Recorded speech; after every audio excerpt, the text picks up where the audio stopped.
Winter na winter sa Amerika. Pero ang nararanasan doong winter storm, baha ang dulot sa maraming lugar sa East Coast. Maraming sasakyan doon ang nalubog sa tubig at nasa 13 milyong residente sa East Coast ang apektado.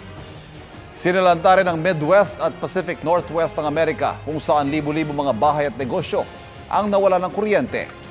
Una nagbabala ang US National Weather Service sa magdudulot ng makapal na snow at matinding lamig at pagulan ang winter storm.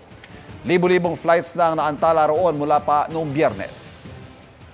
Mga kapuso, patuloy na tumutok sa mga balita. Mag-subscribe sa GMA Integrated News sa YouTube. Sa mga kapuso abroad, samahan niyo kami sa GMA Pinoy TV at www.gmanews.tv.